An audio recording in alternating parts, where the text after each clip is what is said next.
हमारा देश भारत जो रहस्यों से भरा देश है। इस देश की सभ्यता जितनी पुरानी है, लगभग उतनी ही पुरानी यहाँ के मंदिर है। हजारों सालों से अपनी जगह पर खड़े मंदिर कई राज अपने अंदर छुपाए बैठे हैं। भारत में मौजूद कोई भी मंदिर ऐसा नहीं है जिससे जुड़ा कोई रहस्य वैज्ञानिकों या फिर आम आदमी की चर्चा का विषय ना हो।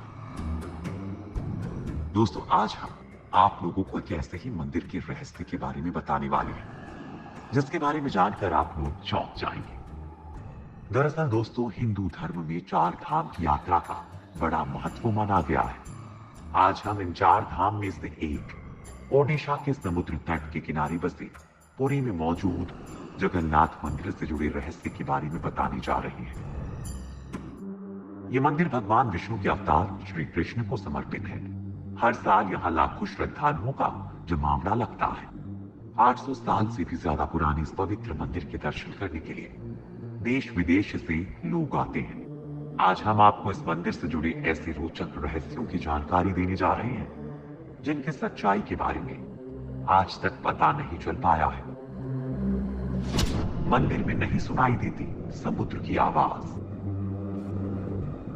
दोस्तों, कहने को तो ये मंदिर समुद्र के किनारे पर बसा है, लेकिन मंदिर के अंदर समुद्र की लहरों की आवाज किसी को भी सुनाई नहीं देती है, जबकि समुद्र पास में ही है। लेकिन आप जैसे ही मंदिर से एक कदम बाहर निकलेंगे, वैसे ही समुद्र की लहरों की आवाज आपको सुनाई देने लगती है। वाकई ये किसी आश्चर्य से कम नहीं है। दोस्तों, इस पवित्र मंदिर की हर जगह किसी ना किसी रहस्य से जुड़ी हुई है। मंदिर में कभी नहीं होती प्रसाद की कमी। मंदिर में प्रतिदिन चाहे कितने ही श्रद्धालु दर्शन के लिए आए, मगर प्रसाद की मात्रा कभी घटती नहीं है।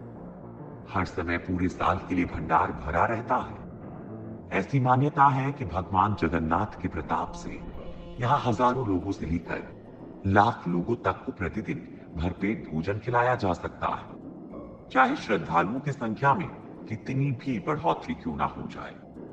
मंदिर के अंदर पकाया जाने वाला प्रसाद कभी कम नहीं होता है। दोस्तों, इसके पीछे भी एक रहस्य है।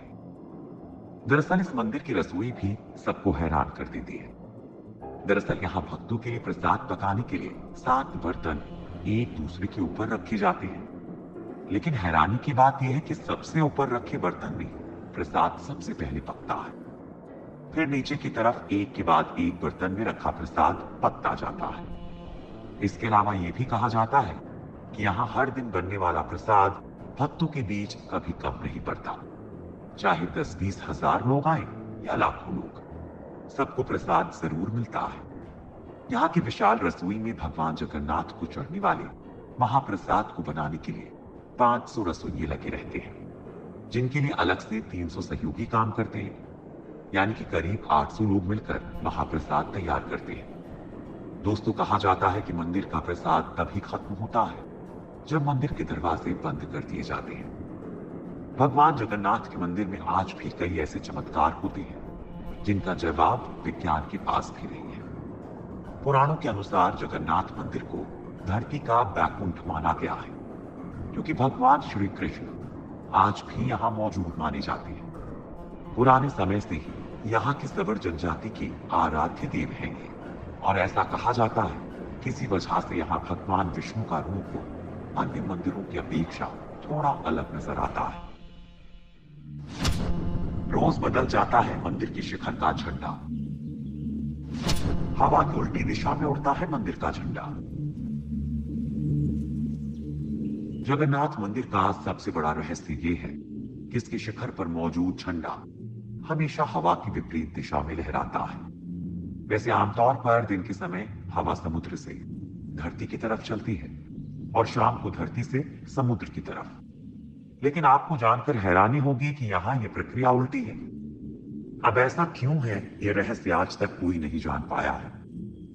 भारत में किसी भी मंदिर का ध्वज हर दिन नहीं बदला जाता है, लेकिन जगन्नाथ जी का मंदिर ही एकमात्र मंदिर है जिसका ध्वज हर दिन बदला जाता है। हर दिन एक पुजारी को ऊंचे गुम्बद पर चढ़कर ध्वज बदलना होता है। जगन्नाथ मंदिर की ऐसी मान्यता है कि अगर एक दिन भी ध्वज नहीं बदला गया तो मंदिर 18 सालों के लिए बंद हो जाएगा। जगन्नाथ मंदिर के शिखर पर एक सुदर्शन चक्र लगा है, जिसके बारे में कहा जाता है कि उसे किसी भी दिशा में खड़े होकर देखें, पर ऐसा लगता है कि चक्र का मुंह आपकी ही तरफ है। इसी तरह एक और रहस्य ये है कि मंदिर के शिखर की छाया हमेशा अदृश्य ही रहती है। उसे जमीन पर कभी कोई नहीं देख पाता। जगन्नाथ मंदिर के खजाने का रहस्य। क्या मंदिर के नीचे दबा है कोई खजाना? ऐसा माना जाता है कि मंदिर की जितनी ऊंचाई है, ये उतना ही गहरा भी है। मंदिर का खजाना, जिनमें रुपए पैसे ही नहीं, रत्न और जवाहरात भरे हुए हैं। ओडिशा हाईकोर्ट के आदेश के बाद रत्न भंडार कक्ष में 2018 को कड़ी सुरक्षा के बीच 16 सदस्यों वाली एक टीम ने 34 साल के बाद यहां जांच के लिए आई थी। इस घटना के करीब 2 महीने बाद मंदिर के खजाने की चाबी के गायब होने की बात सामने आई थी, जो अब तक नहीं मिली है। खजाना देखकर लौटी टीम ने रत्न भंडार के रक्षक लोकनाथ की मूर्ति के पास शपथ ली थी कि वे रत्न भंडार से जुड़ी कोई भी बात किसी को नहीं बताएंगे। उनका काम सिर्फ ढांचे की मजबूती और सुरक्षा का मुआयना करना था। इस दौरान उन्हें खजाने वाले संदूक और रत्नों को छूने की इजाजत नहीं थी। भगवान जगन्नाथ के खजाने की विशालता को लेकर इसलिए भी अटकलें लगाई जा रही हैं, क्योंकि इससे पहले 2011 में जगन्नाथपुरी के पास ही हेमार मठ से एक मजदूर एक चांदी का ईंट चुरा कर ले गया था, और इसके बाद एक ऐसा रहस्य उजागर हुआ जिसे देखकर प्रशासन की आंखें भी चौंधी आ गई थी। जांच में जब इस मठ के एक कमरे को खोला गया तो उसमें से 100 करोड़ से अधिक कीमत की चांदी की ईंटें मिली थी, और इसी वजह से अंदाजा लगाया जा रहा है कि मंदिर में खजाने का भंडार है। 7वीं सदी में हुआ था मंदिर का निर्माण। 3 बार टूट चुका है जगन्नाथ मंदिर। 1174 ईस्वी में अनंग भीमदेव ने दोबारा बनवाया था मंदिर। दरअसल ये पूरा मंदिर ही रहस्यों से घिरा हुआ है।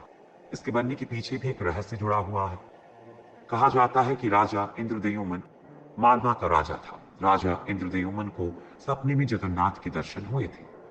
सपने में ही भगवान विष्णु ने उनसे कहा था कि नीलांचल पर्वत की एक गुफा में मेरी एक मूर्ति है, उसे नील माधव कहते हैं। तुम एक मंदिर बनवाकर उसमें मेरी ये मूर्ति स्थापित करवा दो। राजा ने अपने सेवकों को नीलांचल पर्वत की खोज में भेजा, लेकिन नील माधव की पूजा सबर कबीले के लोग करते थे। राजा के सेवक ने वहां से मूर्ति चुरा ली थी और राजा को ला कर दे दी थी। लेकिन मूर्ति की चोरी होने से भगवान नील माधव बहुत दुखी थे, इसलिए वो वापस उसी गुफा में चले गए। लेकिन राजा से वादा करके गए कि वो एक दिन उनके पास जरूर लौटेंगे, बशर्ते कि वो एक दिन उनके लिए विशाल मंदिर बनवा दे। राजा ने मंदिर बनवा दिया और भगवान विष्णु से मंदिर में विराजमान होने के लिए कहा। तब भगवान ने कहा कि तुम मेरी मूर्ति बनाने के लिए समुद्र में तैर रहा पेड़ का बड़ा टुकड़ा उठाकर लाओ, जो द्वारिका से समुद्र में तैरकर पूरी आ रहा है। राजा के सेवकों ने उस पेड़ के टुकड़े को तो ढूंढ लिया, लेकिन सब लोग मिलकर भी उस पेड़ को नहीं उठा पाए। तब राजा को समझ आ गया कि नील माधव के अन्य भक्त सबर कबीले के मुखिया विश्वर वसु की ही सहायता लेनी पड़ेगी। सब उस वक्त हैरान रह गए जब विश्व वसु भारी भरकम लकड़ी को उठाकर मंदिर तक ले आए।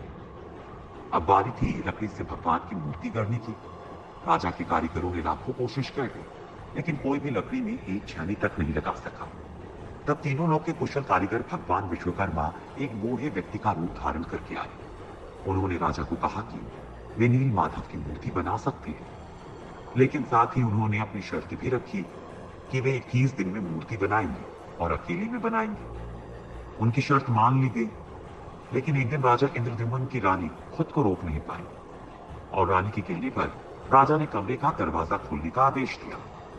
जैसे ही कमरा खोला गया तो बूढ़ा व्यक्ति गायब था और उसमें 3 अधूरी मूर्तियां पड़ी मिली। भगवान नील माधव और उनके भाई के छोटे छोटे हाथ बने थे, लेकिन उनकी टांगे में, जबकि सुभद्रा के हाथ पांव बनाए ही नहीं गए थे। राजा ने इसे भगवान की इच्छा मानकर इन्हीं अधूरी मूर्तियों को स्थापित कर दिया।